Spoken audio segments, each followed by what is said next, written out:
Welcome to the first ever live PFF college football show. Max Chadwick alongside Dalton Wasserman here, previewing and predicting the 5 biggest games of week 1. Dalton kind of spoiling what games we're previewing right here on the desk. But man, I'm excited to do these live shows with you every Tuesday night now at 6 p.m. Eastern time, and every Sunday morning at around 9 a.m. Eastern time. We're going to be live recapping the previous day of college football, man. So I'm excited to be live on air with you, man. Absolutely. We got the start of the full season coming, and what a week 0 we had, right? Oh, man. The season of chaos, I've been calling it, started with just the right amount of chaos. We only had a handful of games, but already a top 10 upset, already just even the lower level games, chaotic games, the New Mexico game, the SMU Nevada game. I mean, it's college football is back in the biggest way, isn't it? Okay, first of all, before we start, we got to give Dalton Wasserman his flowers, man. Because in our Florida State-Georgia Tech preview, you said exactly, I'm picking Georgia Tech to win, and I think it's going to be a close game. I think Georgia Tech will win by a field goal. Well, Georgia Tech won by exactly a field goal as time expired in that game, man. So you nailed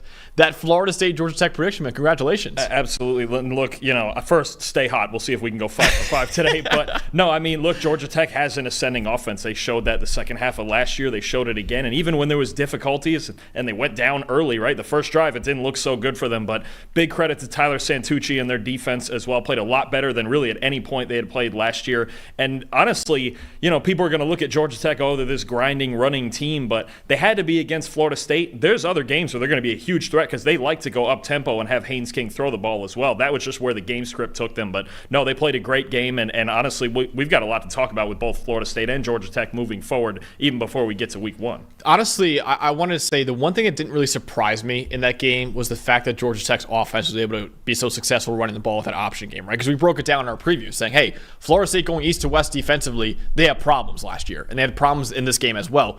What shocked me in this game was how well Georgia Tech defended the run. Because my side of the preview, I said, hey, Georgia Tech last year had one of the worst run defenses in the Power 5. And they didn't really bring in too many star transfers to help out with that, right?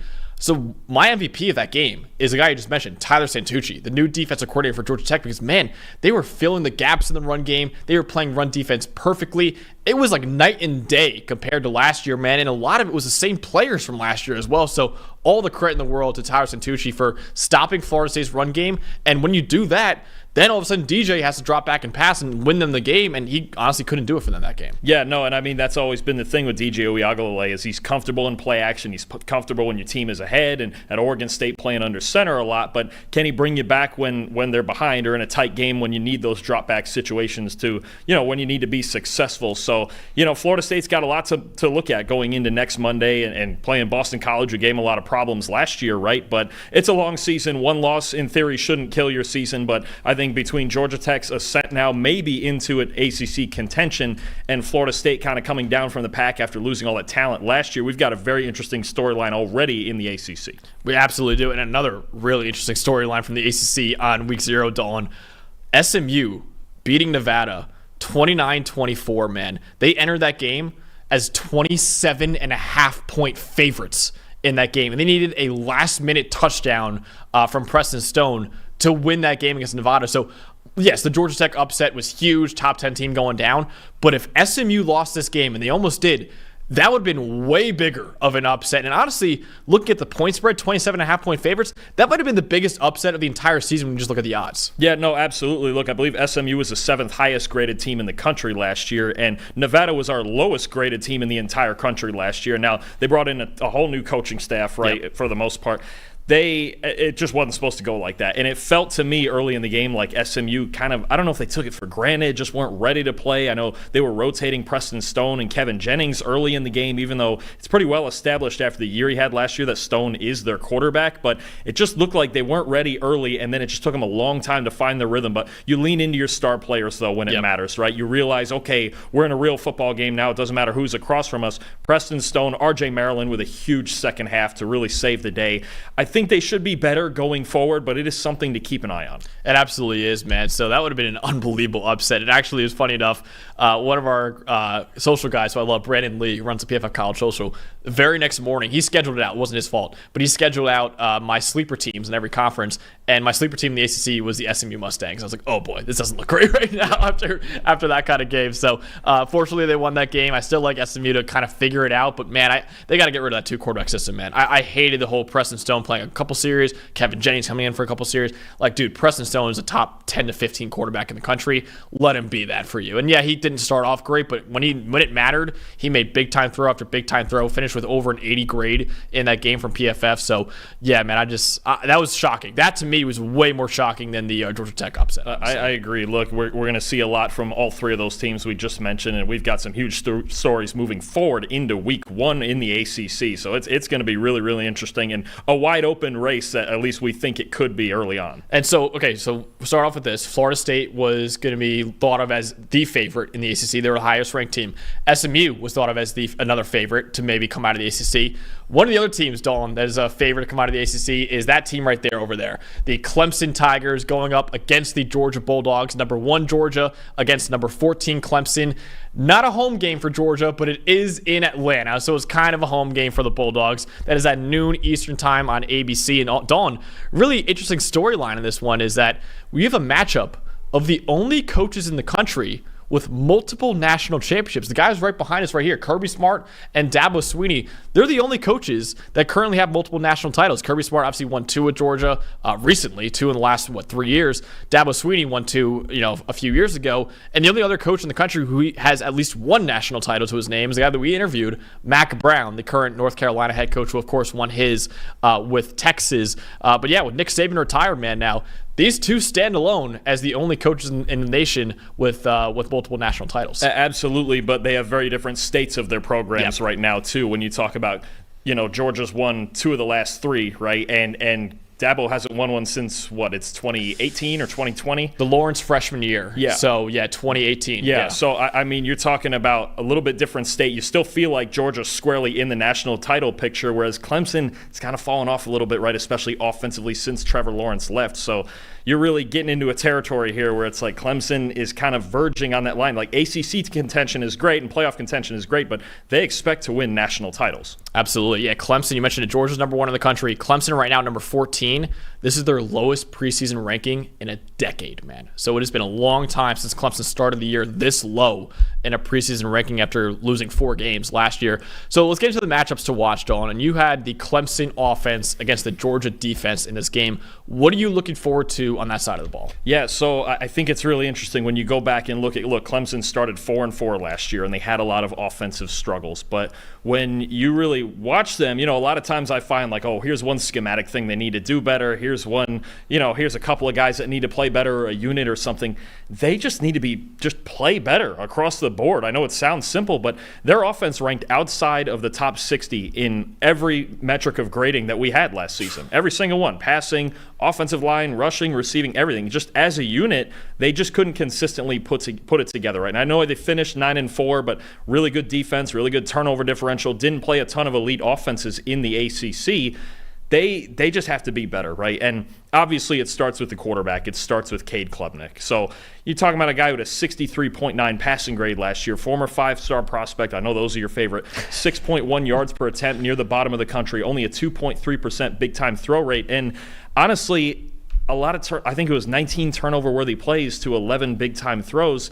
And you're talking about a guy, people go, well, at least he doesn't throw a lot of interceptions, but he had 8 balls that were dropped interceptions, and that was the second most in the Power 5. So you're really talking about him getting away with a lot of mistakes, but their offense didn't. When you watch Clemson, they have a lot of plays where it feels like, okay, 10 guys execute their assignment, and then 1 doesn't, and that's the one guy that the play. It could be Klubnik missing a throw. It could be a drop outside. It could be a guard blowing a blitz pickup. It could be anything. It was really You can't pinpoint one thing with this Clemson offense, right? And you can't have that lack of execution when you're playing a team as good as Georgia, a Kirby Smart defense, right? They were still the 13th highest graded defense in the country last year, even though their pass rush wasn't as great as it usually is, but it's still an elite defense with elite players, right? Malachi Starks, Mykel Williams, Jalen Walker. At all three levels, you're just talking about a team that, you have to play perfect football against to beat them, right? You saw it with Alabama when they beat them in the SEC title game. Clemson just needs to execute better, right? Obviously, they didn't add a whole lot in the portal. They don't add anything in the portal. So talent acquisition isn't necessarily their forte when it comes to the transfer portal. Right now, they just have to come in here and play better football. I wish I could give you another big schematic thing, but they just have to take their talent and execute better. Yeah, they absolutely do. And really, the offense is what held them back last year, right? Because the Clemson defense, and I'll get into it right now, the Clemson defense is still pretty damn good, right? And my biggest matchup I'm looking forward to, it's one that's going to decide a lot of this game, but also just one that it's man, I cannot wait to watch these guys go at it. The Georgia offensive line against the Clemson defensive line. In my opinion, Georgia had the number 2 offensive line in the country heading into the season, and Clemson's defensive line is number 9 in the country in my ranking as well. That whole matchup of tackles to other tackle and guards and centers, they're all great. I'm excited for that matchup, but the one I'm really excited about, man, is the guards for Georgia, Dylan Fairchild and Tate Ratledge, 2 of the best guards in America, especially pass protection-wise, going up against Peter Woods, who was absolutely stellar as a true freshman last year. He had an 87.6 PFF grade in 2023. That was the 3rd best we've ever seen by a true freshman defensive tackle. And Dalton, the only 2 that were above him were Dexter Lawrence and Ed Oliver, who, according to our rankings, are 2 of the top 25 defensive tackles in the NFL right now. Both of them make upwards of $15 million a year as well. So I can't wait, man, to watch Ratledge and Fairchild try to handle this star sophomore for Clemson right now, man. So I'm really excited for this matchup, and I think that right now Clemson is going to be in a really interesting spot, man, with Peter Woods as the superstar sophomore. I think our 6th best defensive tackle in college football entering the year. And, man, he has all the makings of the next star D tackle in college football and the next star D tackle maybe in the NFL draft. I know you put out an article recently, Don, on the 2026 NFL draft, the guys to know in that class, and Peter Woods is certainly one of them. Yeah, absolutely. We had some spectacular true freshmen, especially on defense last year, and he was one of the best ones. You talk about especially the way he plays the run. Some people will go, well, why do you take a guy who I believe he didn't have a sack last year, 20-something pressures? Well, he's as good a run defender as any player in the country. Honestly, he was their best last year. On the run defense alone, he was in the top 10 in overall grading last season. So you talk about a guy who's an impact piece and really sets the whole tone for their front 7, right? Clemson, they're going to win games on defense. That's how it works. But it always starts up front, and Peter Woods is a foundation piece for that. He absolutely is, man. The pass rush win rate for him was very high as well. And going against Tate Ratledge and Dylan Fairchild last year, they were 2 of the top 4 guards in the Power 5 in pass blocking grade. So I'm excited for that, man. And people probably know Tate Ratledge already from the college football video game. Ratledge is one of the 10 highest rated players in the college football video game, right? So I'm excited for that matchup between Ratledge, Fairchild against Peter Woods. That's really the big heavyweight matchup I'm looking forward to in this game. All right, Dawn. Who is winning this game? Can Clemson pull off the colossal upset in Atlanta, or will Georgia show us why they're the number 1 team in the country right now? I think Georgia is going to show us why they're the best team in the country, or at least the number 1 ranked team in the country, right? And Clemson, to me, look, you have to execute almost perfectly offensively to beat a Kirby Smart defense, to beat this Georgia defense. And Clemson just doesn't always do that. On top of the fact that against the Blitz last year, Max, they were 95th in the country in offensive grade as a team. And Georgia throws, especially in obvious passing situations, they throw a ton of different looks at you, a ton of different blitzes, stunts, simulated pressures, every type of coverage you can think of. On top of all the talent they have, they can just beat you one-on-one. So I don't expect it to be like a couple of years ago when these 2 played and it was 10-3. Yeah. Because I do think at least Georgia's offense is better than it was then. I believe it's a really good argument that Carson Beck is the best quarterback in the country. Mm-hmm. And I just think his ability to play it safe with the football, make the right decisions, and get rid of it quickly through what is a really good Clemson defense still. Clemson's defense can keep them in this game, but I just question their ability to score enough points. I think eventually it gets away from them. I'm going to take Georgia 27-10. I'm going to be a little bit closer. I have Georgia winning this game 31-20. I mentioned before, Carson Beck is the best quarterback in America. I think he'll ultimately lead the Bulldogs to a victory in this game, but I do think, like you mentioned, that Clemson defense will put up enough of a fight in the first half especially, I think, for this to be an interesting interesting one for us to go into halftime and be like, oh, wait a minute, can Clemson pull this off? And then I think Georgia will pull away in the second half with Carson Beck making enough throws at the end to ultimately win this game. But I do think 31-20 is my final score. I do think Clemson will keep it relatively close in this game. Next one we're talking about, Dawn, is my favorite school growing up. The number 8 Penn State Nittany Lions at the West Virginia Mountaineers. This game is at noon Eastern time on Fox. And really, the storyline for this game, for me at least, these are two teams looking to prove something, right? Because James Franklin entering his 12th season as a head coach. And speaking of 12, college football playoff expanding to 12 teams this year. He's expected to at least bring the Nittany Lions to that field, right? And if not, then his seat might start getting a little bit warmer. I'm not personally one of the Penn State fans who thinks that James Franklin should be on the hot seat, but there are plenty that do think that, man. And if you lose this game in West Virginia week 1, that's only going to get even hotter, right? And then the other side of the ball, you got West Virginia, who's coming off its best season in 7 years, but they weren't ranked in the preseason AP poll, even though they brought back a boatload of talent that you'll get into in just a second from that team. They were number 25 in our initial preseason ranking, man. But I really think these are two teams really looking to prove something. Penn State looking to prove, hey, we are a playoff contender this year. And West Virginia looking to prove, hey, we should be in the top 25 right now. Yeah, and honestly, I think for West Virginia as well, proving after winning 9 games last year that they're in Big 12 contention. Not just playoff contention or getting ranked. Big 12 contention, I mean, they were darn near, especially offensively, as good as any team in the Big 12 last year, right, outside of Texas. They've looked, I think, very much like Georgia Tech. You've got a 3-headed rushing monster in Garrett Green and Jaheim White and C.J. Donaldson, right? You've got a defense that added some transfer guys that they're getting better, especially in the secondary. Got to fix the front 7 a little bit, but even a guy like T.J. Jackson from Troy should really help them up front. I think West Virginia, and we were seeing win totals on them not that long ago at, 6.5? Yeah. For a team that went 9-4 last year and dominated North Carolina in their bowl game. And just, I mean, it's another team that really started to ascend in the second half of last season. And I think when you're talking about these two teams, they both have very high expectations. And honestly, when you look at a playoff race down the line, I know it's week 1, it's very early in the season, but this could be one of the most consequential out-of-conference games when it comes to the playoff race, right? I know we have Texas, Michigan coming next week. We have some other ones coming down the pipe, but this is huge. I mean, this is a huge game when you talk about, especially for Penn State. If Penn State were to go down in this game, now we look at them, one, a lot different in the Big Ten race of like, okay, where are they at right now? And because they have this issue of like, okay, it's Ohio State, it's Michigan, now it's Oregon as well. Yep. And there's people think kind of there's this big thick line, right, between those teams. And then there's Penn State, and then there's everybody else. Like you said, you got two teams trying to prove something, and we'll see if they can do it in Morgantown. Absolutely. So this West Virginia offense, Dawn, has been keeping me up at night. I've been laying awake at 3 o'clock in the morning thinking, okay, how is Penn State going to defend Garrett Green, Jaheim White, C.J. Donaldson, all the playmakers? West Virginia, Wyatt Milam, too. You know, PFF darling at left tackle. Excellent left tackle for West Virginia.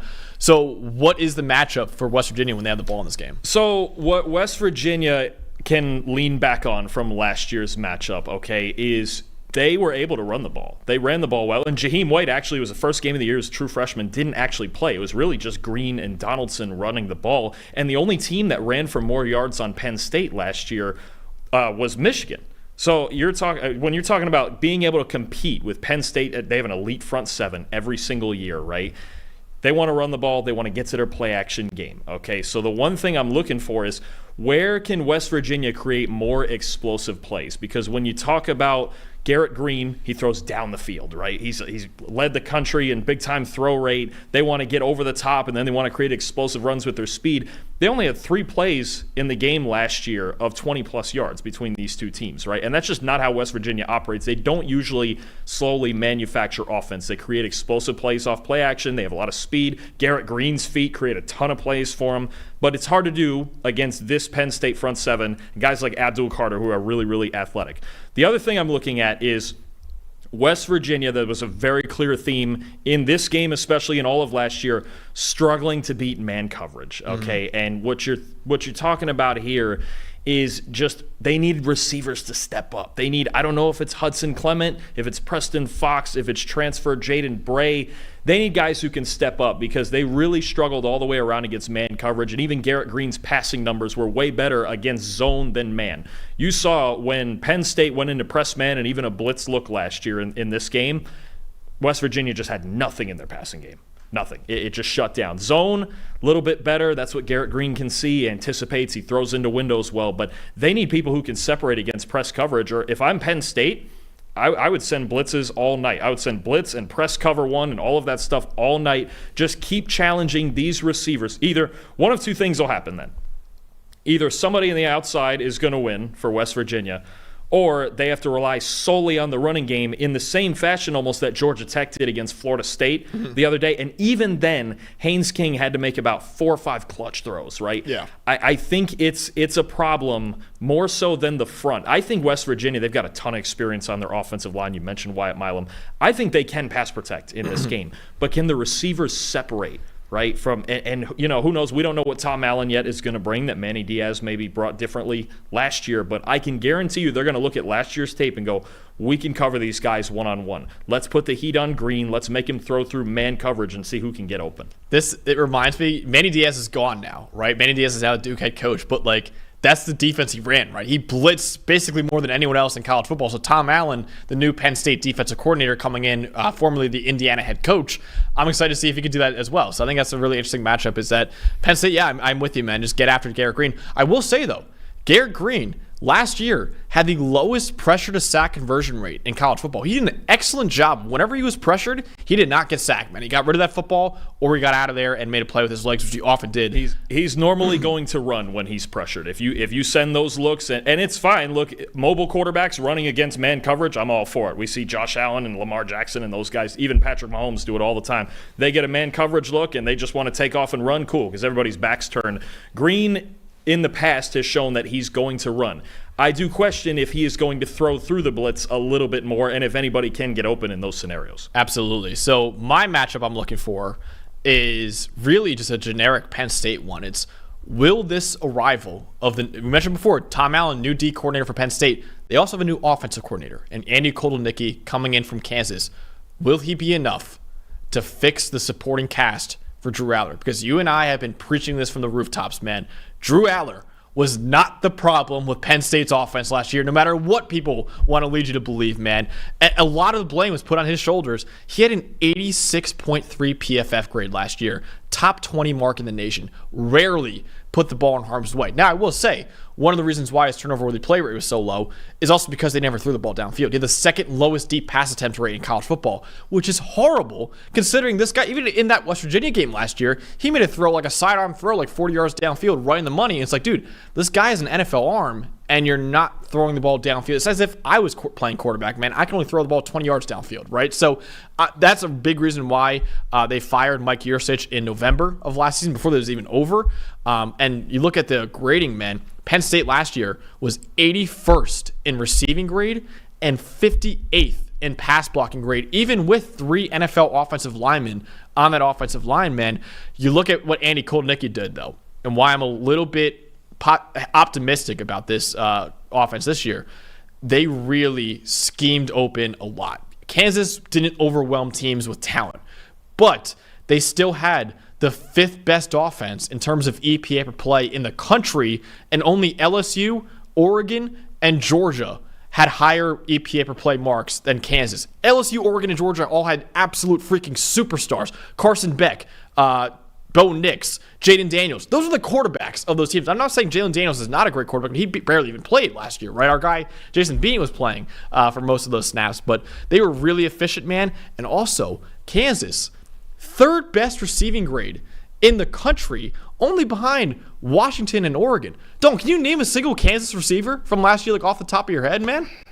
Is it last year they had the tight end Fairchild? Yeah, that's what I'm saying. Like, we're not talking about Troy Franklin or Roma Dunes. I think what you're getting at too is the Penn State should have a similar basis Kansas did when it comes to running the ball, right? Yeah. And obviously Jalen Daniels and Jason Bean played a big part in that, but Devin Neal's an elite back. You know, a lot of, obviously Nick Singleton and Katron Allen are 2 of the better backs in the country. So, and I think what you get that I really liked with Kotelnicki and Kansas's offense is they use Jalen Daniels had a cannon too. Jason Bean had a cannon too. They use every square inch of depth and width on the field, right? They're not just boxed in. You're not going to see Penn State now go back to an I formation and just box themselves in, in the way that some teams Which do. they did so often, man. Right. Last year. You're not going to so see often. that. Kotelnicki loves using the entire field, all 53 yards, and as far as his quarterback can throw it, especially down the middle of the field. That's something I noticed no matter who his quarterback was. So if you've got a rifle like Drew Aller does, I think Kotelnicki is going to find ways to create shots for him down the field. Absolutely, and that's important, man, because if you just look at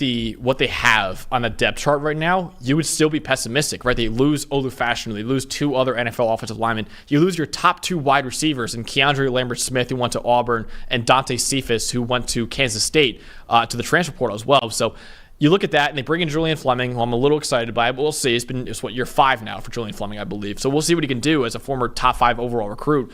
But the supporting cast, just purely on paper, looks the same, if not worse, than last year. But the reason why I'm a little optimistic is because of Kotelnicki and because of how innovative he was as offensive coordinator, and because Kansas really punched above their weight class offensively. I'm hoping he could do the same thing with Drew Aller and Penn State, and we'll see. I mean, West Virginia's got a pretty good secondary, man. Guys like Aubrey Burks, we're a big fan of. Garnett Hollis Jr., we're a big fan of as well. So they have players in that secondary that could give Penn State issues, especially with those receivers.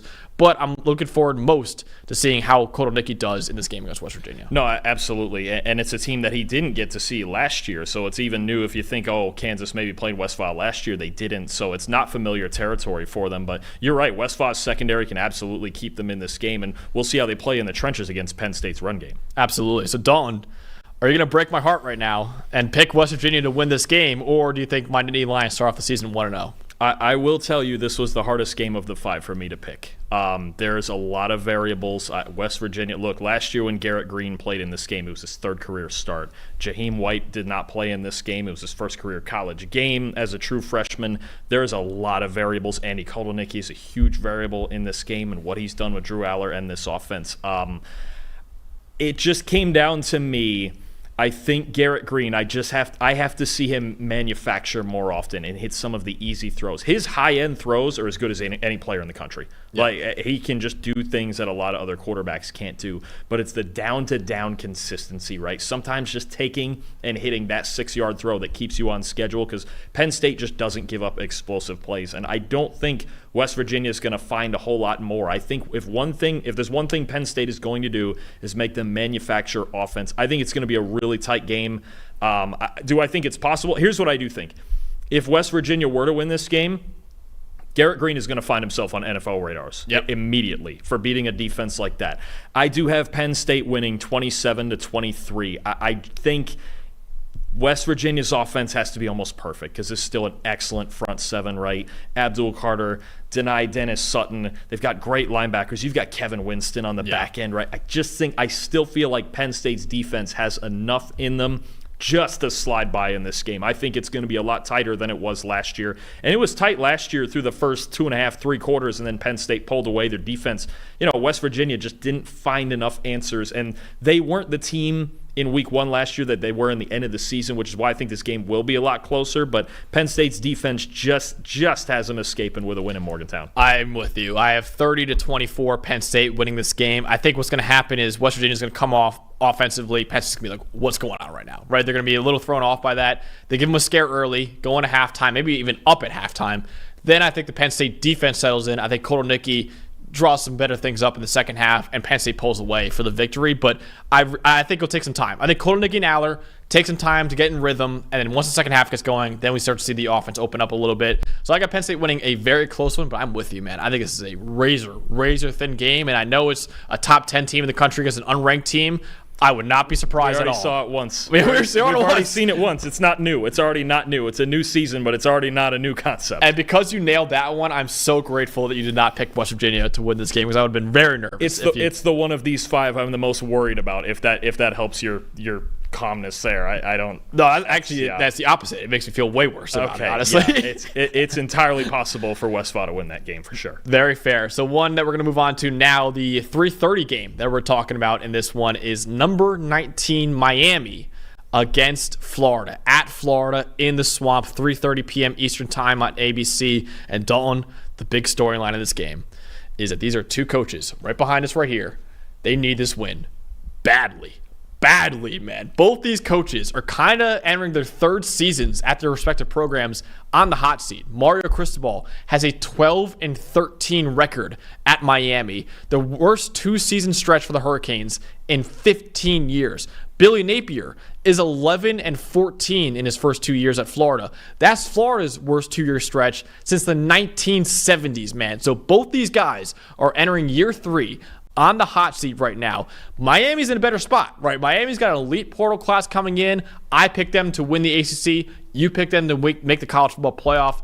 Florida's not really in that boat because they're desperate to find any win they can come by. I think Florida's a good team. I think Florida's a top 30, 35 team in the country. The problem is, though, they play 8 of the top 20 teams in America, including Miami, man. So if you win all the other games, which, by the way, they play UCF and Kentucky as well. Those are not gimme games either. So Florida really is like, we got to win any game we can at this point right now, even though it's week 1 of the season. These are two coaches, man, who desperately need this win to take some of the pressure off their shoulders. Absolutely. I mean, it's why it's maybe the most fascinating game of the week, right? Is because you've got these two just combustible situations with Miami, all the talent they brought in, and the way their season went last year with obviously the loss to Georgia Tech and the coaching blunders and all that, not taking a knee. And then Florida, I believe they've had 3 straight losing seasons for the first time in almost 80 years. So you're talking about two teams, two coaches. Are these the 2 hottest seats in the country right now? It's got to be up there. There's some other ones where it's like some other coaches, but yeah, these are 2 of the 5 probably. I mean, you just talk about 2 programs that they always have high expectations, right? They've had them for years and years and years. But I think this is an interesting one, especially with it being in the swamp, right? And all the pressure. I look at Miami especially, and I go, all this talent you brought in. It feels like we're doing the same thing with Miami as we did for Texas for years, right? Where it's like, oh, Miami's back, and every time we think they're back, then they're not back, right? Is this final? Texas finally got off the schneid last year. Okay, Texas is back. Like they're here to stay. College football playoff contention, all that stuff. Great. Is Miami back? Are we back to being the U, right? Are we back with all this talent and Cam Ward and Damian Martinez and every player and their mother that they brought in there, right? It's just they have to put it together, though. And that's the fascinating part, is to now go into the swamp, in-state rival, and now if you're talking college football playoff, the stakes for all these non-conference games are even higher now, right? Because you're talking about building the resume if you do need to be an at-large. Yeah, absolutely. And Dalton, every time I've told someone, they're like, oh, who do you have winning the ACC this year? I'm like, I got Miami. And they go, okay, I'm kind of with you because Miami's got the most talented roster. And they always say, but the reason why I'm not picking them is because of Mario Cristobal. So even more pressure is on Cristobal now because, like, man, you got the talent. You got the roster to win the ACC, to make the college football playoff. Now it's a question of, is Mario Cristobal the guy that Miami can lean on to win? And let's give Cristobal some credit, man. At Oregon, he had 10-win seasons, right, with Justin Herbert at quarterback. So I think he is a better coach than people are giving him credit for. Obviously, that Georgia Tech blunder was horrible. And it was a theme through last season. Look, they were 7-6, but I believe they were our 12th highest graded team in the country, right? Yeah. They had talent. They have players that play well, and guys like Restrepo and Ruben Bain and all these guys that we'll talk about all year. But it comes down to coaching and, honestly, situational football. I mean, the Georgia Tech thing, obviously, turnovers in spurts, that'll hurt them. Last year, like with Tyler Van Dyke, like those are the things that can lose even talented teams. Last year, they probably had the talent even last year of a 9 or 10 win team, and they should be even better than that this year. Absolutely. So, Dawn, what is the matchup to watch when Cam Ward, Miami's new quarterback, is going up against this Florida defense? It starts with Cam Ward. So I think we need like the full primer before this first game of Cam Ward and what he is and what he isn't. Yep. Okay, Cam Ward is a guy that when he's in rhythm and he gets rid of the ball on time, and he can even throw the ball vertically and make quick decisions on his first read. Last year on throws under 2.5 seconds, he had the second best passing grade in the country behind Bo Nix. Wow. Okay, so he needs to stay. He's not Michael Vick. He's not one of these dual threats. He can run. He's an athletic passer for sure. He can take off and run and scramble and do those things. But what he really is a rhythm passer and a guy who can work downfield even when his guys get open quickly. What happens with Cam is that late in the play, the decision-making just drops off, right? When you get beyond that 2.5-second mark, you're talking about a 53.1 passing grade, 15 turnover-worthy plays in those situations last year, Max. And he's got 46 fumbles across 4 years in his career. You see fumbles, you see throws back across his body, you see throws into tight windows, and sometimes you just see things that kind of frustrate you when you're watching him, because you see so much good when he's in rhythm, and he makes great throws, and he looks like an NFL quarterback. And then there's times when he's trying to improvise. He's not an improviser. I think if there's – now, is he more of an improviser than Tyler Van Dyke? Yeah, Tyler Van Dyke was a statue. I'll admit that. He was a 1980s classic statue drop-back quarterback that wasn't going anywhere. Cam Ward can move more than that. The scrambling ability is certainly better than a guy like Tyler Van Dyke, but he has to make better decisions. Like, the turnovers will kill him. Max, in his career, 71 big-time throws and 79 turnover-worthy plays. Now, obviously, it's 2 years at Incarnate Word, 2 years at Washington State, where he didn't always have the best supporting cast and the best pass protection, right? It's a lot better now at Miami. So what comes from Cam Ward individually is decision-making and just field awareness and knowing when to play for the next down. Now, on the flip side, Florida Gators secondary really struggled last year. Yeah. They were actually the only team in the SEC with a worse coverage grade was Vanderbilt. So when you're down in the categories with Vandy in the SEC, you've got a problem. And they had the same issue of like the quick game, and when they see things, it kind of works the other way. First read, and they see it right away, and they can just come up and make tackles. It's okay. It's, again, when plays get extended and when receivers get deeper into their routes, right? Florida, when they get past 2.5 seconds in coverage, they are basically in the bottom 5 of every coverage metric. Like, it's a struggle, and it was so. They have talented guys too. They have Jordan Castell, they have Jason Marshall, Florida always has defensive backs. They've always had a good secondary. Just too many mental lapses. Like, there's times when they're in a certain coverage and the leverage is just off, right? And they're given the wrong release. Or there's times when they don't pass guys off between zones and things like that. You just see more mental errors. Like, athletically, they can compete in the SEC, and they should be able to, right? And I know there's some, like last year, there's some teams that are harder to cover than others when you talk about they play LSU. Well, LSU put up points on everybody. But you just see too many times mental lapses. And you can't have mental lapses late in the play. So when this game gets crazy and the pressure is on both sides, and it's high intensity and the crowd is loud and all of that stuff, who's going to stay in it mentally? Is it going to be Cam Ward? Is he going to find Xavier Restrepo? Is he going to throw the ball away? Is he going to maybe take a sack without fumbling?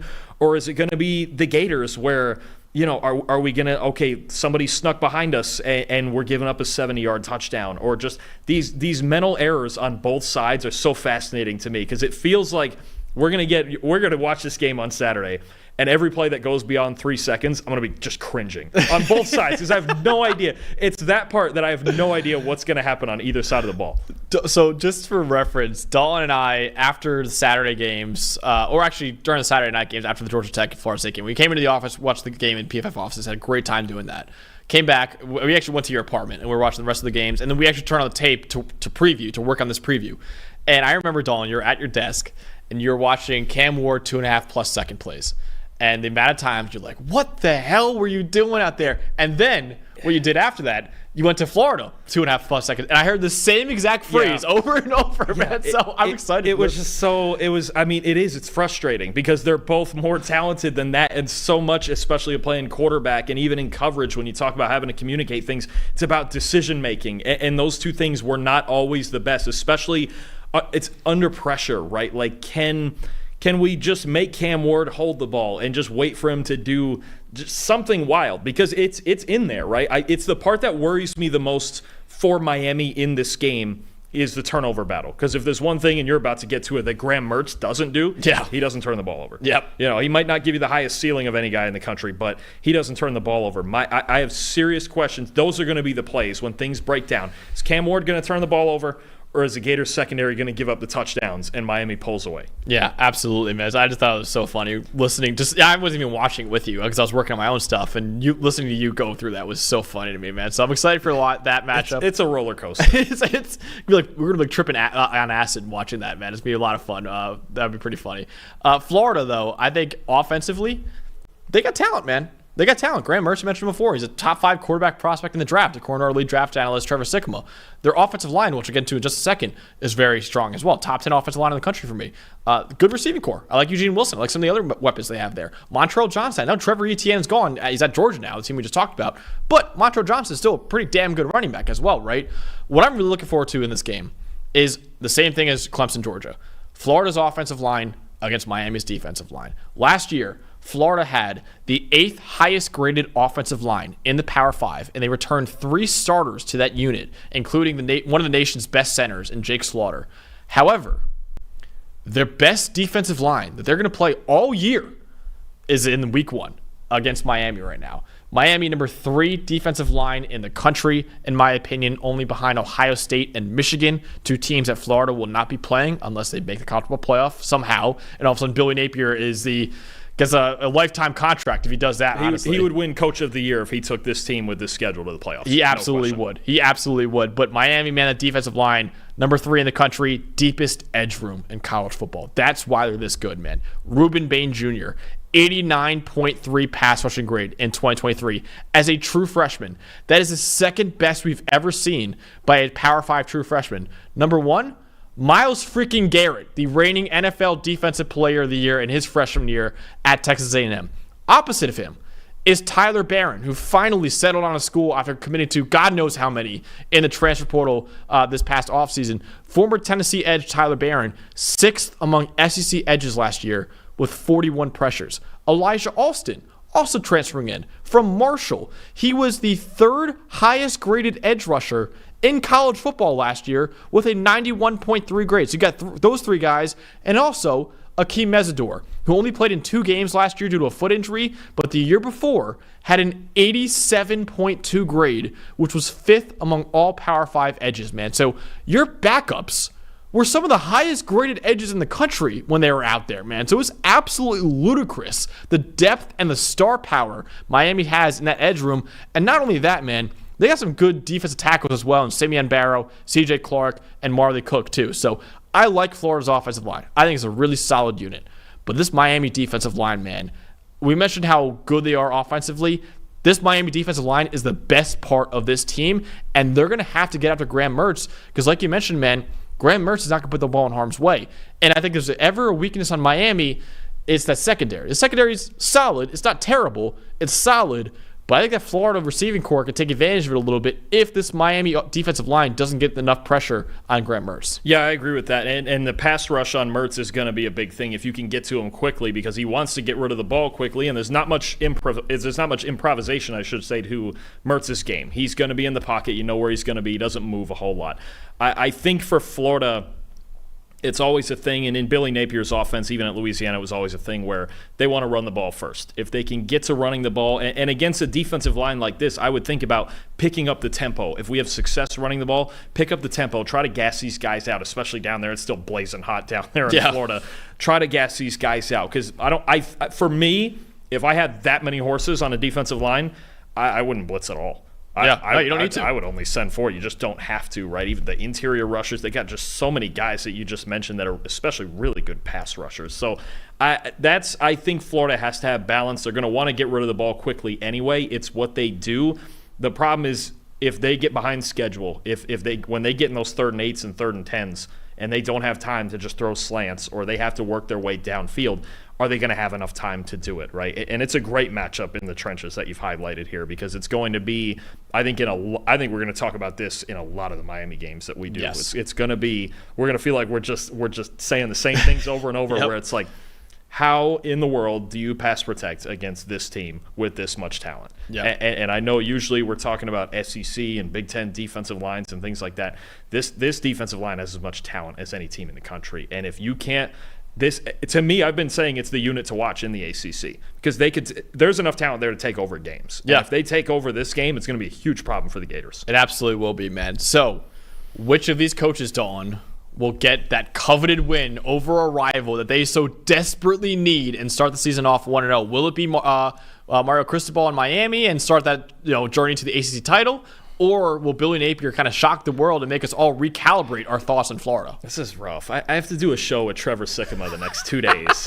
and yet I have to pick against his Florida Gators. Yep. I just think at the end of the day, I know Florida has a lot of talent, and in probably a lot of other situations with an easier schedule, they would be better, at least have a better record. But I think Miami's the better team. And as long as Cam Ward stays out of those late play situations and throwing the ball into traffic and turning the ball over, if he doesn't turn the ball over, I like Miami in this game.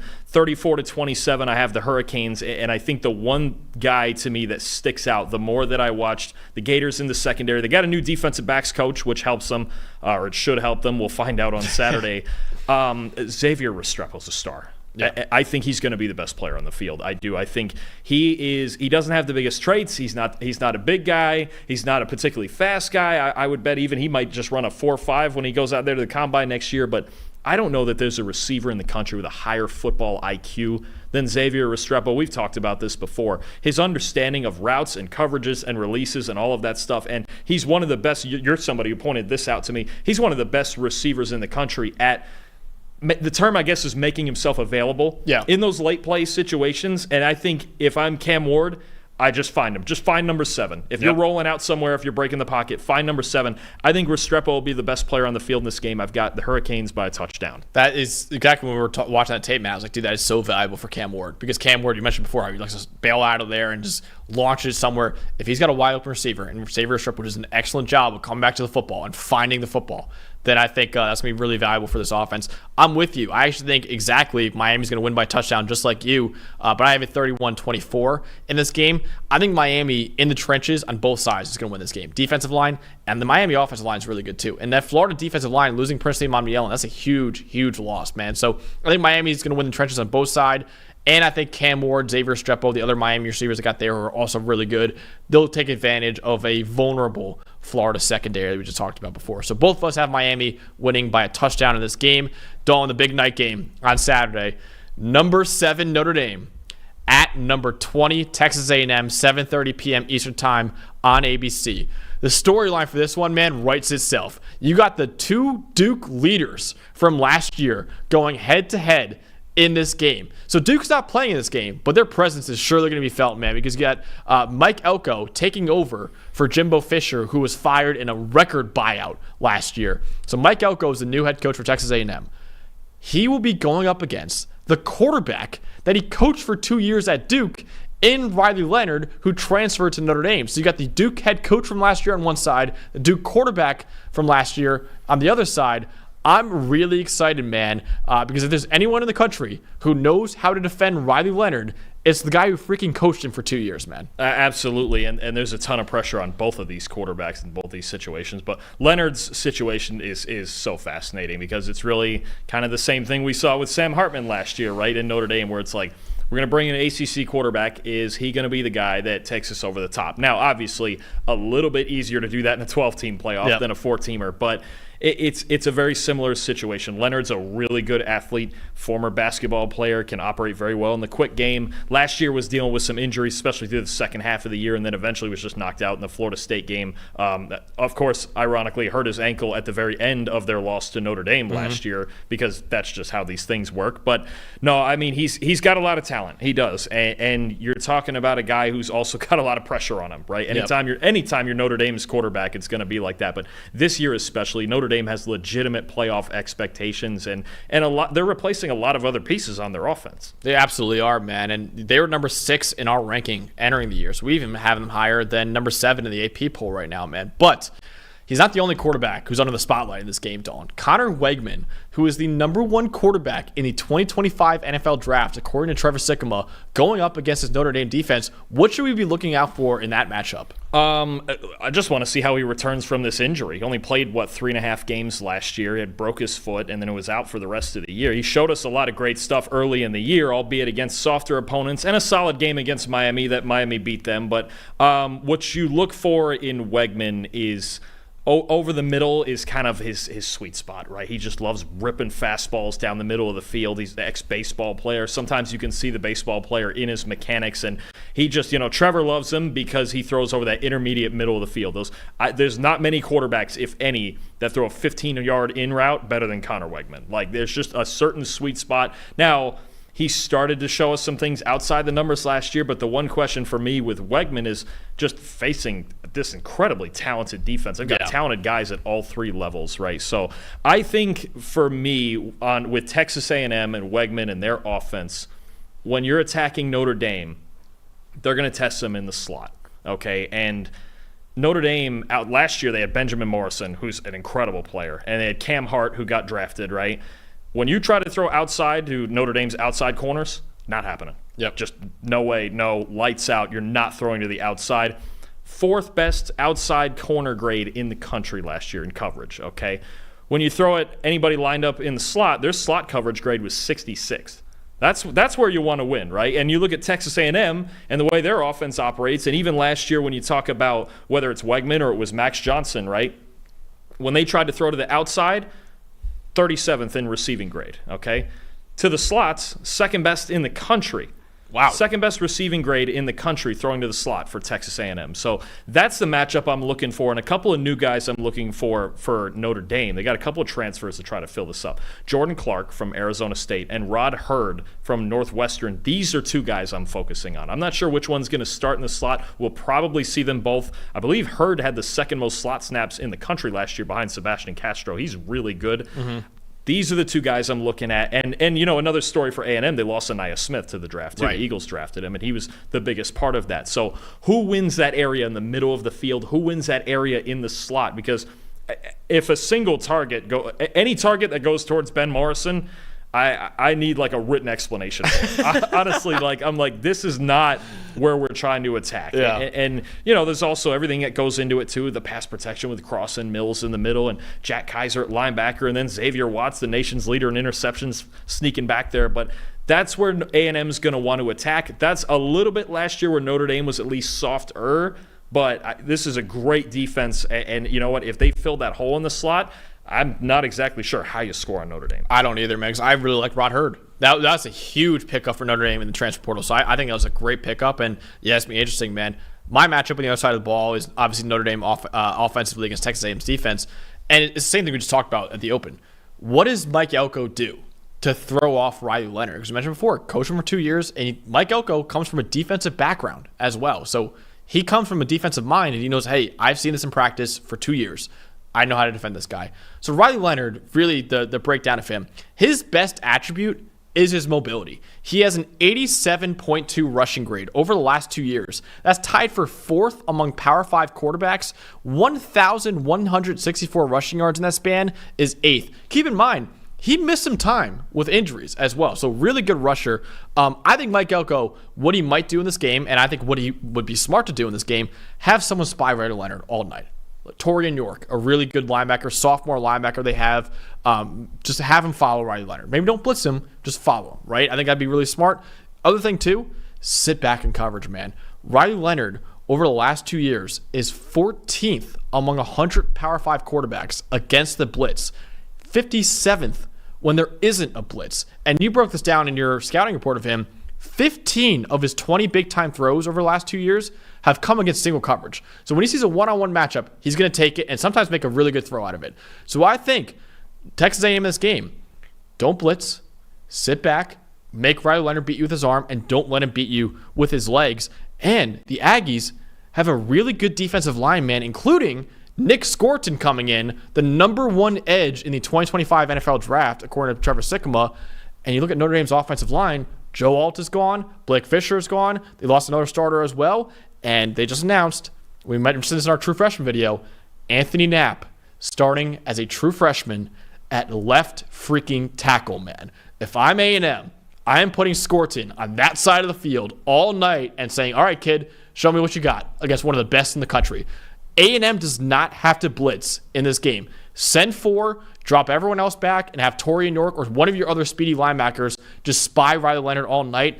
If I'm Mike Elko, and of course he knows better than me as to what to do against Riley Leonard, but if I'm Mike Elko, just don't let him beat you with his legs and make him throw downfield into heavy coverage, and I think A&M is a great shot in this game. Yeah, and challenge some of these new Notre Dame receivers too, right? Guys like Chris Mitchell, guys like Bo Collins, like see who they overhauled the receiver room too. But I think you make a great point too about scheming against Leonard. And last year, the guy for A&M, I'm curious to see who that spy would be, because last year was Edgerrin Cooper. Right, he was the guy. That'd be the easy answer to me. Right? He was the best spy in the country. When you talk about Jaden Daniels, he like shut him down almost. Running down Daniels, running down Milroe, like Edgerrin Cooper was that guy last year. If Torian York or somebody else can step into that role, fantastic. I mean, I'm with you. I think you make Riley Leonard beat you down the field, right? Yep. And I think it's going to be incumbent on Notre Dame, and really on both sides, to stay on schedule. How much I'm curious to see, especially after the injury he had last year, how involved is he in the design run game, right? And now with, new offensive coordinator too, Mike Denbrock, right? So he's familiar. Riley Leonard, I don't think is as good an athlete as Jaden Daniels, but he is a problem, right? We saw it even week 1 last year against Clemson, the long touchdown. They run won really because of his legs in that game. Yeah, I mean, so it's a similar problem. I'm curious what Denbrock will do with Leonard and the design run game.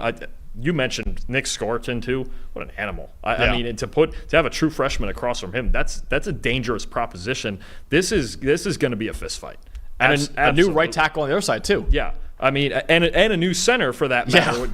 What is it? Zeke Correll, he left too. Yeah. Went to NC State, is it? I mean, you're talking about usually Notre Dame is known for their offensive line play, but they've got a lot of new faces up there, and this is not the first defensive line you really want to be playing. No, absolutely, man. So I think that's the way to do this. And honestly, man, and just take away Mitchell Evans as much as you can too. I think Riley Leonard's going to really rely on Mitchell Evans, one of the best tight ends in the country coming off that torn ACL. I think we had him as the second best tight end in college football. Take away him. Riley Leonard, like you mentioned before, loves to utilize the quick game as well. So just make him sit back there. Don't let him run. Make him sit back there, beat you deep. I think Texas A&M has a great shot in this game. Dawn, this is the one I personally struggle with the most, because I initially was going to pick Texas A&M, which I just gave away my pick right there. But, man, I am going back and forth even right now as to who I'm going to pick in this game. Who are you going with, I'm going, and I know it's Kyle Field, too. I know it's the 12th man. It's such a big advantage down there, right? But I'm going with Notre Dame. I think in what's going to be it's a football version of a boxing match is what it's going to be with these two defenses. I think Notre Dame, though, has a top 3 defense in the country. I think it's a case where if Connor Wegman finds a way to win this game, even if it's some reasonably low-scoring game like it probably will be, I believe the over-under right now is only like 46, Wegman will go way off the charts as far as NFL draft prospects next year. But I think Notre Dame, I think A&M has a good defense. I think Notre Dame has a top 3 defense. Yeah. I think their defense is the part that wins it for them. A&M still isn't an elite running team by any means, so they have to find a way to be physical, and they will on defense. I'm just not sure they'll do it on offense enough to crack through this Notre Dame defense. I've got Notre Dame 23-17. I like that a lot, man. I would not be surprised if this game ends in the teens, honestly. I think both these defenses are going to come out to play. I got Notre Dame as well, 24-23. But I think it could be a defensive slugfest, man. I wouldn't be surprised if it's even more low scoring than that. You mentioned it, that Notre Dame defense, just talent-wise, is absolutely absurd. Marcus Freeman, an unbelievable defensive coach as well.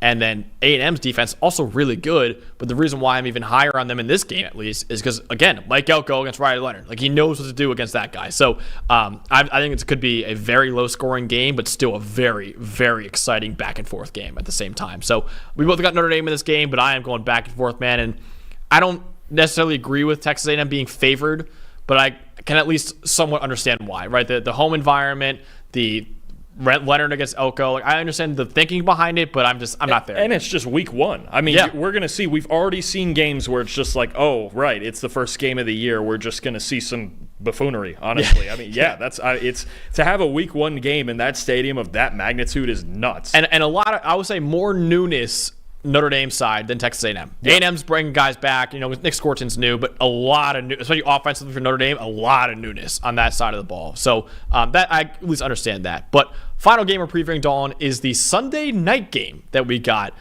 between number 13 LSU and number 23 USC. Sunday night, 7:30 p.m. Eastern Time on ABC. Again, this storyline writes itself, man. You're replacing the last 2 Heisman Trophy winners and the first 2 picks of the 2024 NFL Draft. Caleb Williams is gone. Jaden Daniels is gone. James Daniels is gone as well. Now you got Miller Moss and you got Garrett Nussmeier, the new quarterbacks for these teams. So big shoes to fill for both of them. But I still think these offenses are going to be really good, man. So I'm excited to see these two replace two legendary quarterbacks in Caleb Williams and Jaden Daniels. Absolutely. I mean, and you have two teams that went through incredibly similar seasons last year when you talk about you had the great quarterbacks and you had the great offenses, but the defenses let us down in both cases, right? Neither team won as many games as they should have. You could argue they both had playoff caliber and national championship caliber offenses, right? It doesn't make a whole lot of sense. We talked about LSU. 3 losses, they gave up 142 points, right? And USC, you talked about their EPA per play. It seemed like every week last year, just towards the bottom of the barrel. I mean, these are teams it's hard to win shootouts 50-40 every single week. And honestly, you've got the same thing coming into this year. Now you're not going to score that many points on either side. We don't think, at least, for USC or LSU. But you still have to fix the problems on defense, and they're going about it in different ways. LSU bringing back a lot of guys other than at defensive tackle. USC bringing in a lot of new faces. So this is a weird one. This is absolutely a weird one when you talk about 2 guys each who only made 1 start last year at quarterback, 2 defenses that really struggled, kind of a lot of things in flux and a lot of draft picks. And, this one could get wild. This could just be a wild Sunday night game, just that maybe it is one of those games that we get it. Maybe it's our first game we get in the 50s this year. Who knows how high scoring it could be if these 2 defenses are still struggling. But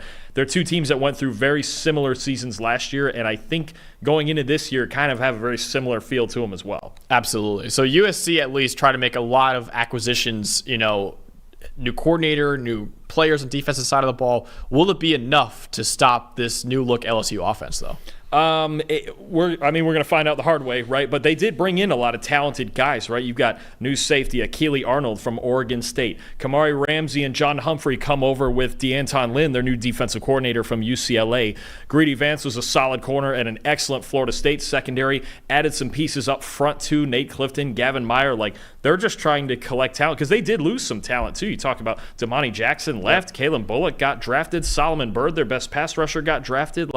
The talented guys they did have, they got drafted, and they had to go out, and DeAnton Lynn had to go and pick some talented guys to fill in for them. So that's really what I'm looking for. Is USC has this new wave of guys that you go, okay, and we saw DeAnton Lynn, first of all, at UCLA. What a huge turnaround he had. Unbelievable. They were outside the top 100 in defense a couple of years ago, and he turned them into an elite unit really quick. But they don't have as much talent, especially up front, as that UCLA team with Latu and the Murphy brothers. But I want to see how quickly he can turn this around. And as far as the LSU side of it, Nussmeier's experienced. He's been there for 3 years already. He looked really good in his 1 start against Wisconsin last year. And I like when you watch him year over year, his process in the pocket is a lot better than it used to be. Gets rid of the football quicker. There's quicker decisions. He can work to his second read. The one thing with Nussmeier is he's just not going to bring you, obviously, the feet. The style of quarterback from Jaden Daniels is the exact opposite. He can throw a little bit, especially when rolling to his right, but 95% of the time he's going to win from the pocket. I think the one distinct advantage LSU does have is pass protection. You talk about especially at tackle with Will Campbell and Emory Jones. Mm-hmm. USC is going to have to find a pass rush in this game because if Nussmeier's sitting back there clean and he's allowed to just make throws from the pocket with just unabated, it's going to be a long night. They're going to be asking USC to put up 45, 50 points again because LSU still has a lot of offensive talent, even though they lost 3 first-round picks. They absolutely do, man. And I think USC still has a lot of offensive talent as well, and that's really the other side of the ball is, can Miller Moss take advantage of a vulnerable LSU defense, and specifically the secondary, man? Because last year, they were really bad in terms of coverage, man. 92nd in coverage grade last year. And defense and pass rush-wise, they lost Mason Smith and Mekhi Wingo, their top 2 defensive tackles from last year as well, and Torrin Jefferson as well, right? So LSU did make some moves to help, namely hiring a new defensive coordinator in Blake Baker coming in from Missouri, but I'm not as high on this defense as I am on, say, a USC one, just because USC brings in a lot more talent from the portal. LSU didn't really do too much of that, really. And, yeah, I know Miller Moss is really his first game as a starter in the season, at least. He started the bowl game, obviously, last year, but in a great game in that bowl game. It's a really good defense at Louisville, too. A lot better than this LSU one right now.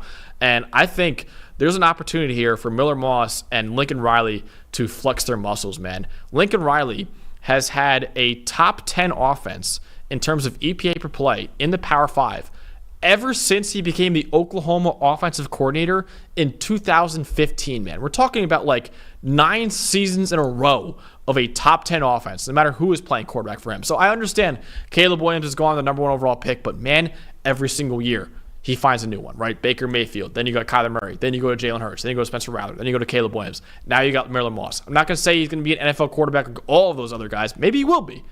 But I will say Miller Moss is a guy that is going to play on time. Caleb Williams, it didn't really he freelanced, right? That's why he went number 1 overall in the draft. And what made him so special, what I think we'll see from this USC offense this year that we didn't see last year, is that this will be Lincoln Riley. This will be the Lincoln Riley show. This won't be the Caleb Williams show. This will be the Lincoln Riley show. This will be the exact offense he draws up. And I think Miller Moss, that's what he's going to do, is just run the play the way it was designed. What I love watching about Miller Moss is his process, his clear knowledge of how this system works. And it's going to look different. It's in structure. He doesn't do a ton out of structure. He can move a little bit. But that's not his wheelhouse, right? He wants to run this system and run the plays as they're designed. Get to his first read, get to his second read, maybe find a check down, work that whole process from the pocket, and then figure it out from there. But he doesn't want to do it as often as Caleb did. He doesn't have the superpowers that Caleb did, right? But I honestly think that's why Moss is starting, though, because Lincoln Riley, and I know he's got what, Jaden Maiava, who came in there from UNLV, but Moss knows the system, and he seems, especially in that Louisville start, to know it very well, and he's fearless, man. I'm going to tell you right now, he had Ashton Gelati breathing down his neck in that game, and he was making throws through that. He was challenging Quincy Riley in single coverage. He didn't care. He had like 6 touchdown passes in that game, or 5 at least, or something like that. I think it was 6, yeah. 6 and 0 picks, I think, right? Yeah. 1 pick. One pick. He threw 1 pick to Riley on the goal line. Right, I remember that, yeah. And even then, of like the 8 times or however many it was that he challenged a guy like Quincy Riley, he just kept firing. Yep. He just kept firing, and he comes back. And look, he doesn't have the biggest arm either. He doesn't have an arm like Caleb where he can throw it 65 yards off platform. Like most of Miller Moss's best throws are going to be on time. They're going to be between like 25 and 35 yards. Like You're not going to see tools and crazy stuff. What you're going to just see is efficiency and playing in structure. And I think you're going to see it from both these quarterbacks. These two teams are so identical. It's such a fascinating game because even the guys that they're losing at quarterback to the guys that they're going to, they're like the exact same.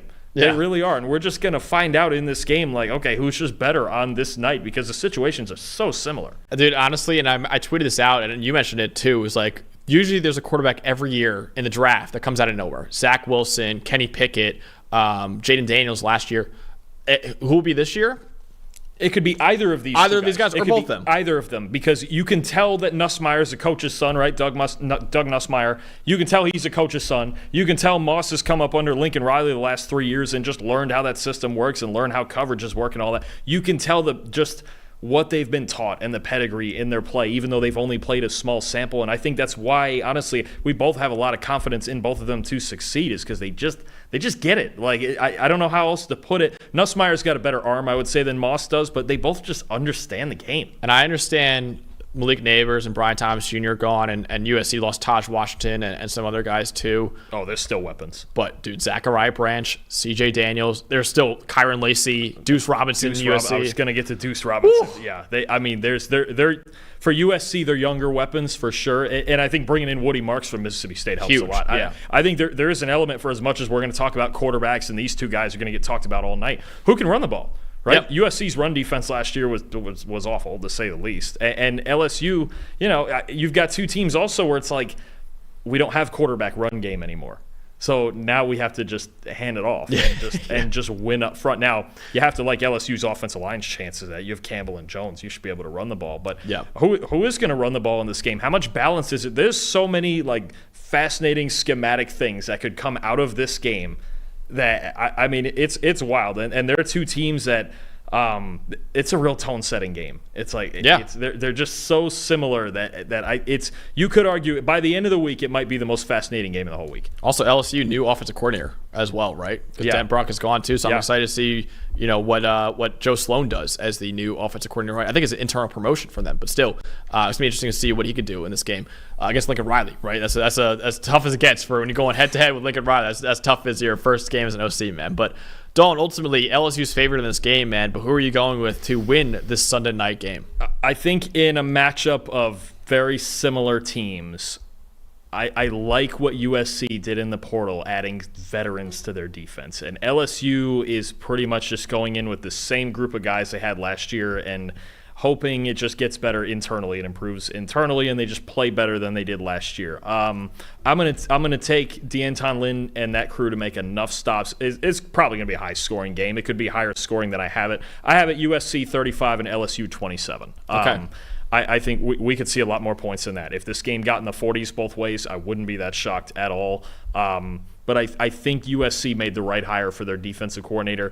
I think Miller Moss is going to keep them out of trouble. I think both quarterbacks are going to play well. I really do. I just think I worry about that LSU secondary that you mentioned. I really do, because even with young weapons and Miller Moss in there, LSU made a lot of mistakes in the secondary last year. A similar problem that Florida had, right? But I think I like Lincoln Riley against a defense like that. And I know LSU's favorite, and I know they're the SEC team and this and that and the other thing. But Lincoln Riley, no matter who his quarterback is, he's going to put up points. Yeah. And listen, Blake Baker coming in, he did a good job with Missouri secondary last year. But you look at the talent they brought in, it's kind of the same as last year, man. So it's like, did they really improve, honestly?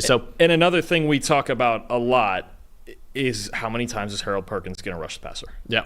It's huge. Are we getting that? And the weird part is he led them in coverage grade last year by like a wide margin, which wasn't supposed to happen. Like 10 points. More right? power to him adjusting to the position. But at what point do we go, okay, we just have to send him? Yeah. It's our one shot. So are we going to get the same story as last year with that too? Yeah, exactly. I wrote an article about that after that Florida State LSU game. I was like, dude, rush it. Let him rush the passer at least a little bit. And he didn't. I think he read like 8 pass rushing snaps in the game. So we'll see in this game. But I got USC winning as well, man. 34-31. I think it'll be a little bit of a shootout.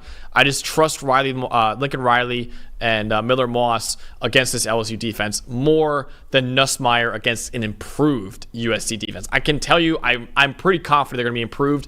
I don't know if I'm as confident as LSU's defense being improved. So that's why I got USC winning this game and pulling off a slight upset, Dawn. And I kind of hate this, Dawn, but we had the same team winning all 5 of these games. I know we don't do it too often. And again, for me, the tightest one is that Penn State West Virginia game.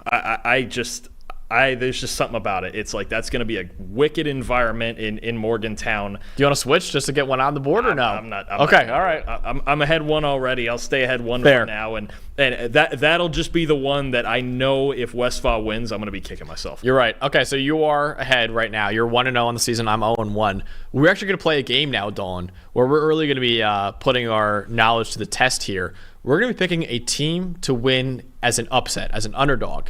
And how we're going to keep score in this game is whatever their money line is, you get that amount of points if they win. So say if I say, hey, this team who's plus 200 according to DraftKings right now, and they win, I'll get 200 points for that, right? So we each, outside of these 5 games, we each took one team that we think as an underdog is going to win. Producer Eli back there also has a team. So let's start off with producer Eli and hear what his first upset pick of the season is.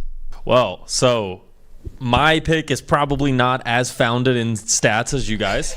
I kind of went off vibes for the first one of the year. Love that. So I'm going to pick the North Texas Mean Green over the South Alabama Jaguars. And I think the thing that people are overlooking a little bit in this game, when you're going to the special teams grade, I mean, you look at North Texas, they're an 82.3 special team grade, whereas South Alabama's a 71. It's a 3. You got to win in all 3 facets. And I think I like North Texas in this one at plus 164. We didn't mention special teams once in this entire episode. This is why he runs the show. Really. Yeah, this is why. I love that he gets all 3 phases. I should have mentioned my Grosso Award pick for Miami, Andres Borregales. Should have mentioned that part. True.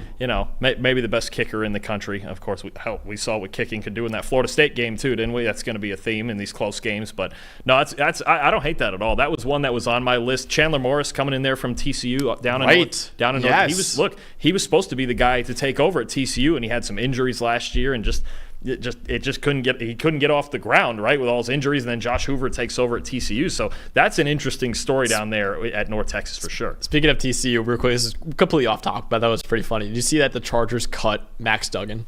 I mean, you think anything? And nothing has to do with the game, right? But Harbaugh, there's a little bit of Harbaugh's like, who was it? You're not gonna be on my roster. Who was it? To me. I don't remember who was it that called him right-handed Tim Tebow.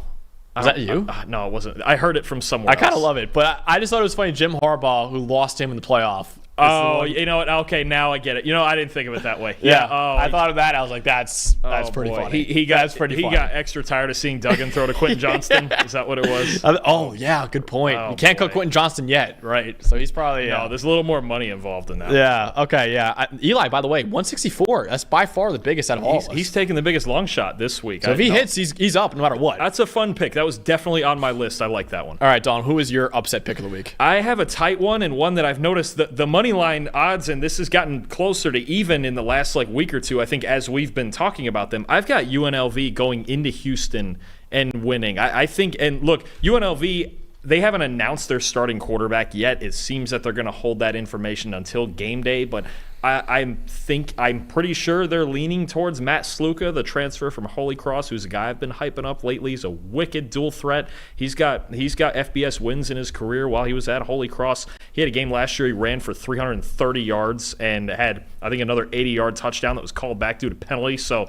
I mean, he's a wicked dual threat if he's the one starting. Houston had the 110th ranked defense according to our defensive grading last year. I know they have Donovan Smith. They lost their top receiver. They lost 4 of their starting 5 offensive linemen, and their defense really struggled. I think the defense lost some guys in D-line too. Yeah. Transferred out of there. Yeah. I know one or two of them went to Colorado, I believe. Yes. Yeah. I think the Rebels go down there and they put up some points on Houston. I've got them. They're my Mountain West champions as well. I think they're going to get their year off started right in Houston. Love that. So plus 102 for Dawn. Mine I'm going with is Miami of Ohio over Northwestern. Currently Miami of Ohio plus 124 on DraftKings right now.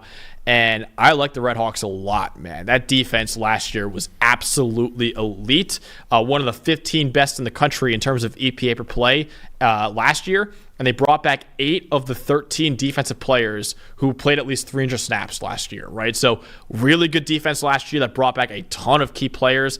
And then Northwestern starting Mike Wright at quarterback, who has been a turnover machine at quarterback in his career. I'm worried about the Wildcats. I understand the Wildcats had a great year last year going 8-5, but I think the clock will strike midnight on this little Cinderella run right now. I think Miami, Ohio goes into Chicago and takes down Northwestern in week 1. That's going to be a slugfest. Mike Wright, the one thing Mike Wright can do is run the ball, and I assume it's going to be a really run-heavy offense. Northwestern lost some defensive pieces in the portal, Rod Hurd, Garnet Hollis, guys like that. I'm curious to see with the Red Hawks how Brett Gabbert's going to look coming off an injury. Suffered an injury, a season-ending injury in midseason last year, and they actually won the MAC championship without him. But Brett Gabbert's really the center of that team, and they need to find some skill players around him. They lost a few guys on the outside and at running back too. So kind of building that offense, but I think that's going to be a low-scoring game, and that's another game that was really, really high on my list too. I think they could go in there and win for sure. Yeah, so just to recap, I have Miami, Ohio over Northwestern plus 124. Dawn has UNLV plus 102 over Houston, and Eli has North Texas plus 164 over South Alabama. I'm kind of proud of Eli, Dawn, because we picked 2 games that had a Power 5 team or Power 4 team in it. Eli just went off the rails and just picked a Group of 5 game. That's a good love one. it. It's a good one for sure. He's deep in the weeds. He's deep in the weeds. It's one that I looked at, but I really like this UNLV team. Ricky White also. Good luck covering him. Yeah, I mean, over 1,400 yards last year. Ricky White is one of the best receivers in the country. Get to know him, and I'm telling you, I've been hyping up Matt Sluka, and if they say Haj Malik Williams, UNLV is going to make me look bad on it, because that's all I've been. I was up till 2 a.m. one night watching Holy Cross tape. I'm just like, who is this guy? This is crazy. But no, if it's him, you've got a real dual threat issue on your hands. And Ricky White, I'm telling you, if you're playing UNLV, look out, man. If you get to watch UNLV at any time on TV and you get to see Ricky White, this dude's an absolute monster. Yeah. We got a monster week 1 schedule, though. As you can see, these 5 games, including more games that we didn't even cover, man, that are really, really intriguing. Just to remind you guys, Sunday morning, wake up early with us at 9 a.m. We are recapping all of the biggest takeaways in college football, affecting the playoff, affect even at maybe a little Heisman talk. Is really early for that, but we could talk a little bit of Heisman. And the big thing, Dawn, we are going to be revealing the PFF grades from that past the day before, man. So I'm excited about that, man. That Sunday morning live show, we're going to be feeling awful considering we've been sitting on our couches all day long watching college football and had to wake up early for this. But man, I can't wait to do the Sunday morning live show. Oh, it's going to be fantastic going over games. It's honestly my favorite part is why did they win? Why did they lose? Who played the best? What was the reason? What can we take from it going into next week? It's going to be a boatload of fun, and then we get to roll over into a Sunday game with USC and LSU. So oh yeah, I mean, well, obviously these four are going to be really good games, and then like you mentioned, the whole slate's great, and it's just great that a whole slate of college football is back, isn't it? Yeah, absolutely. And a Monday night game at Florida State Boston College. We can talk about it and a little bit. Monday night game with a lot of suspense to it after Florida. I mean, BC gave them problems last year. Yep. It's not a gimme at all. Castellanos could give them issues too, but we'll get more on that on Sunday. I can't wait for that, man. So just a reminder, every single Tuesday night we are doing our preview of the 5 or even more biggest games of the week, and then Sunday morning around 9 a.m. Eastern time, we're going to be recapping the week of college football and a little bit of look ahead to the following weeks as well. But for Dalton Wasserman, I'm Max Chadwick. Thanks for tuning in to the first live show of the PFF College Football Show.